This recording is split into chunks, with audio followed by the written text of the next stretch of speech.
Hello everyone! Finally, today we are sharpening a knife. I'm gonna show you how I do it. I have been promising this for a long time. I will split these videos as I announced in the previous video further. Please watch if you are complete beginner for sharpening the first video. It's linked down in the description. Because you will hear some terms like wear-resistant steel, CBN, diamond, electroplated, all these terms, if they're not familiar to you, I explain in the first video down in the description. Now, without further ado, let's start. We're gonna sharpen this not very pretty, but efficient knife I made. It's my workshop knife. It's 4V CPM 4V steel at 65 Rockwell. So it is a hard knife, a hard steel, a wear-resistant steel. So we're gonna use diamond stones, vitrified diamond stones. I got these rather new. The brand is, by the way, if you're interested, Practical Sharpening. These are not on the market yet, but soon. And the reason I choose these stones and this knife, simple.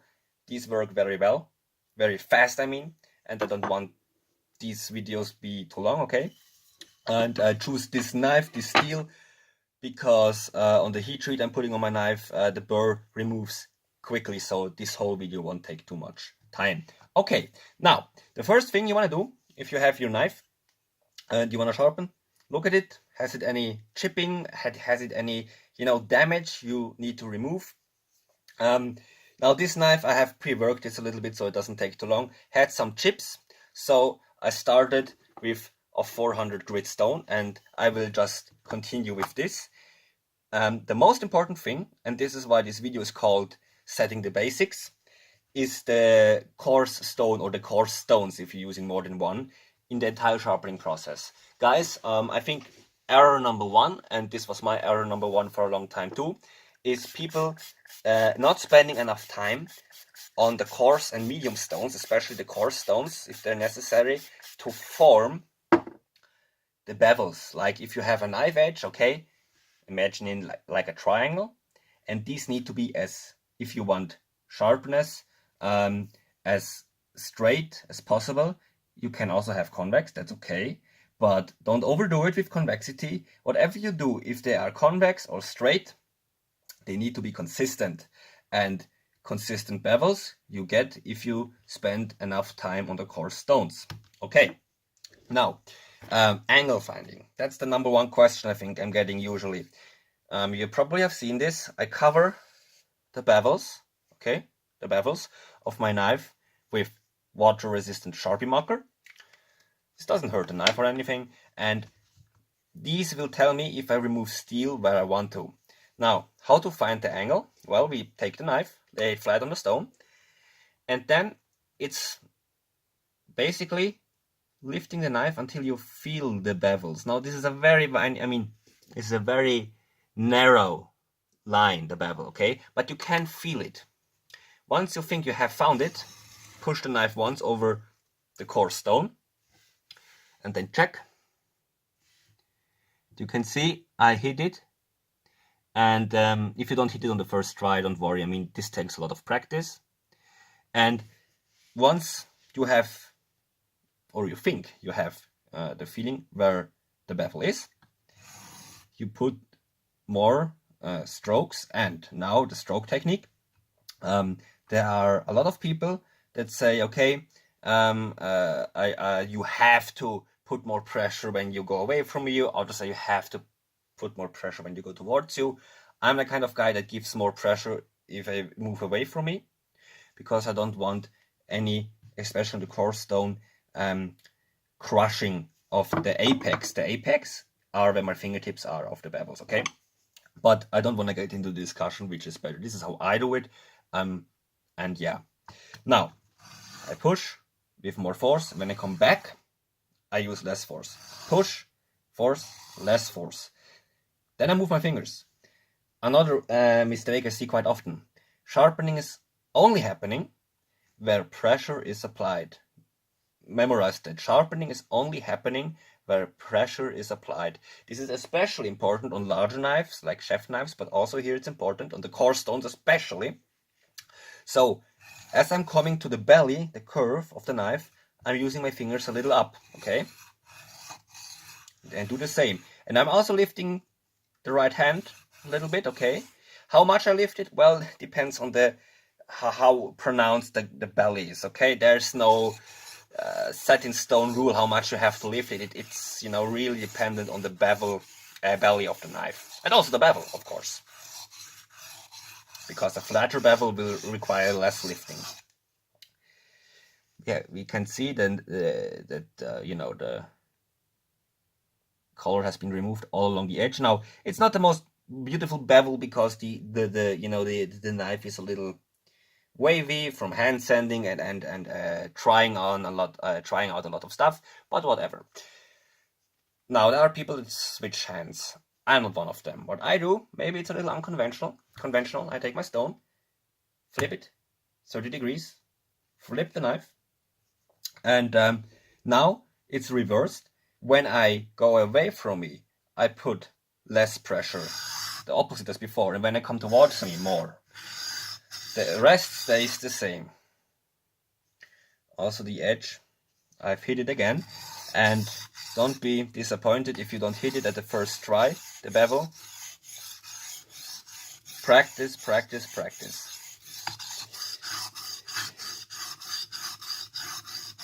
Constantly check your work, if you're cutting the bevel as you want it.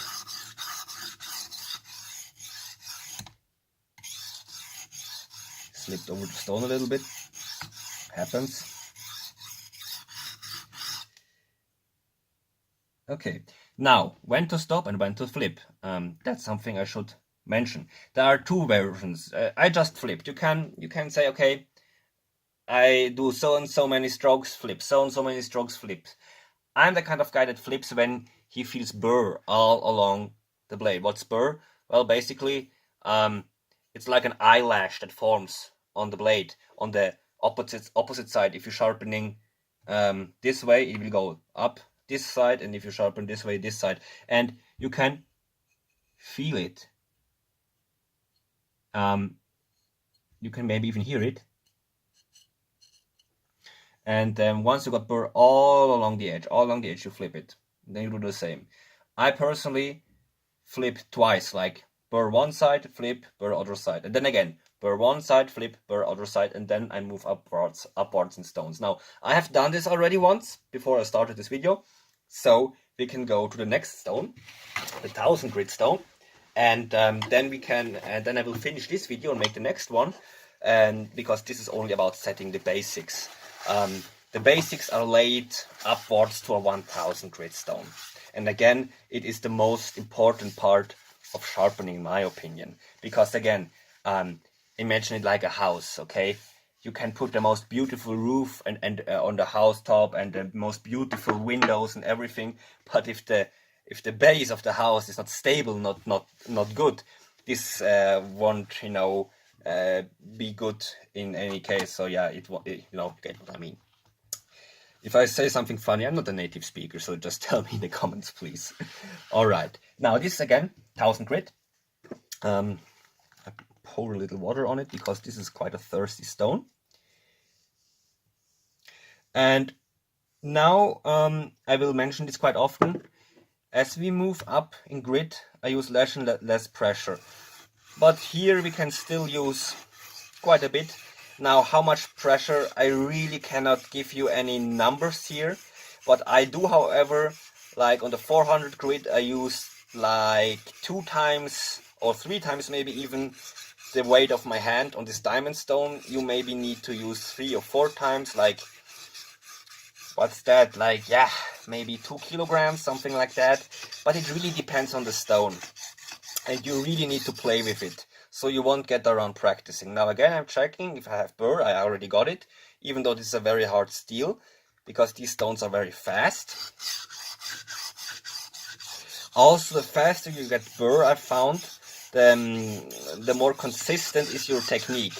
But of course, the stone selection has the biggest influence on that. Okay, we have burr on the other side. And on the 1000 grit stone, I will also, you know, do it twice per side.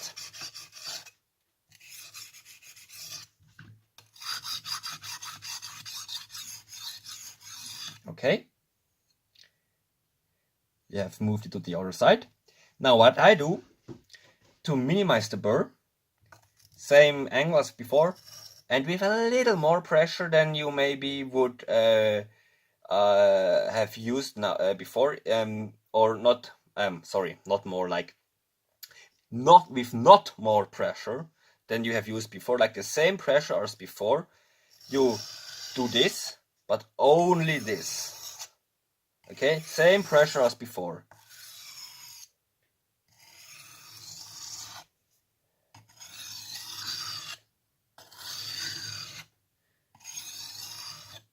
Follow the edge, heel to tip and tip to heel a few times. And I already feel that some of the burr has come off, but this also depends on the heat treat. And now what we're gonna do, before I will finish this video and move to the next, clean the blade is important, because now we're going on to a strop. Now, for a burr removal strop, this is a strop with the coarse side of the leather up, and it has a mixture of 6 micron diamond paste on it and a compound called Starkey Blue. I mixed these and I found this is the best combination, but you can also only use the 6 micron diamond paste or only the Starkey Blue. If you have to choose, go with the 6 micron, but the best is to have both. Now how to find the angle? Lay the blade flat on the strop, and there's a little shadow, you can see that maybe. Lift the edge until the shadow goes away. And you see there's a little recurve. This is because the blade is not 100% straight, you know. This is my shop knife, it's not a very well-made knife, but you know, it's okay. The bevel is pretty consistent. So you lay the blade again flat and lift it until this little shadow disappears. This shadow in almost all lighting conditions, or at least where the light is coming from the top, will be there. Lift it until it goes away, and then with like half the weight of your hand pressure, go heel to tip, tip to heel. And I do this once per side. You can do it more, but however, then you risk getting a convex bevel. Now, if you want that, do it more, like 5 to 10 times even. But if you want, you know, as straight as possible bevel, a little bit of convexity will always be in there because we are human beings and have a little bit of inconsistency in our hands. But if you want it as straight as possible, one stroke per side. If you still find burr that can be due to the heat treatment of the knife not being that good, I mean, a little bit of burr will still be there, but I mean, like really pronounced burr, considering your technique is good. Now, before you move on, and before I go to the next video, check your bevels.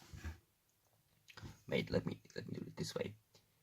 Check if they are consistent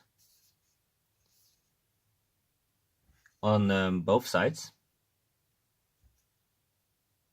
Okay, this is important because I mean, don't be afraid if they are not perfectly the same on both sides. Okay, this is more of a cosmetic thing. Of course, you want them as even as possible for best cutting.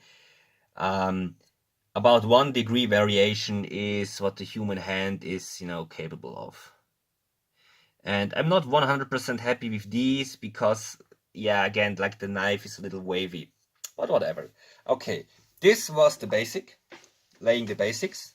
Again, let's summarize. Spend enough time on the coarse and medium stones, remove the burr, and take your time to find the bevel.